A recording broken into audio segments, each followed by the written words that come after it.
Welcome, my friends, to another riding tutorial. I've teamed up with Quinn Wenzel for this one to bring you guys some great tips and demonstrations on how to ride rock gardens.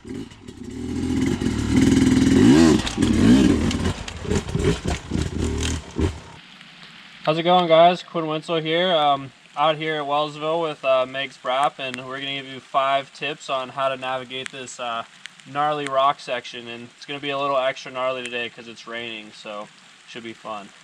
We're in a little bit smaller rocks here, so in order to get through these efficiently, we're going to let the motorcycle move underneath us, and we're going to stay nice and solid. Okay guys, you heard him. If there's ever a time to not squeeze your bike with your legs, it's a time like this. So what I mean by that is when you're on the pegs, you're going to get your knees out away from the seat just far enough so when this bike is hitting these rocks and bouncing you all over the place, it's just going to be working underneath your legs, right? So we're nice and loose, feet are out here so they can kind of roll off the edge when we need them to. And yeah, we're just going to look ahead and nice and smooth, and try to keep your feet on the pegs, and yeah, let the bike just do its thing underneath you. Okay, so when we get into gnarlier sections like this where the rocks are bigger, there's going to be situations where you have to get your front end out of a hole, or maybe you have to move it a few inches, also as well as the rear end. So for our next tip, I'm going to show you how to use the suspension to help move your front tire and your rear tire where you might need it to be. I'm going to kind of inch the rear tire up to the left so I have a straight shot at this crack. So what I'm going to do by that, I'm going to hold my front brake on and use a little blip of throttle as well as compressing the suspension, and that should help move my rear tire up this rock. Plant this foot. Just like that. So now I'm nice and straight for this slippery crack here.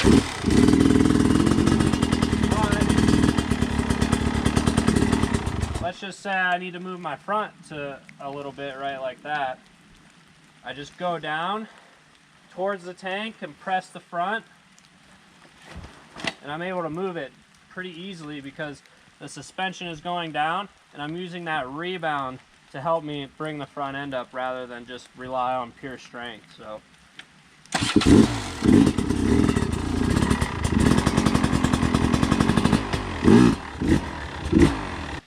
So if you do this technique properly, even though it's slippery like today, you should still be able to maneuver it just how you want. So remember, use the suspension, compress, and lift back with your whole body, not just your arms. Your legs are going into it. Pull back.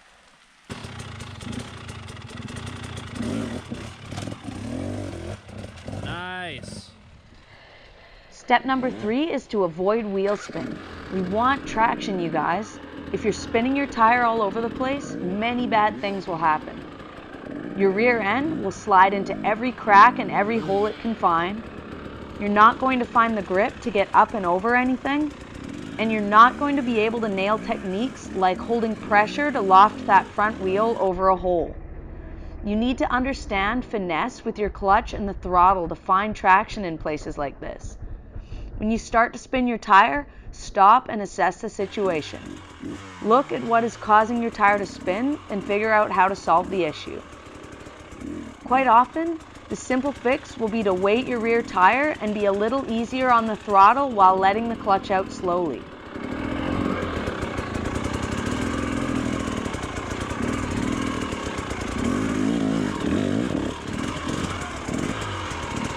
Your clutch is how you control how the power comes on, and in many situations, you'll want to let the power on gently to avoid breaking traction.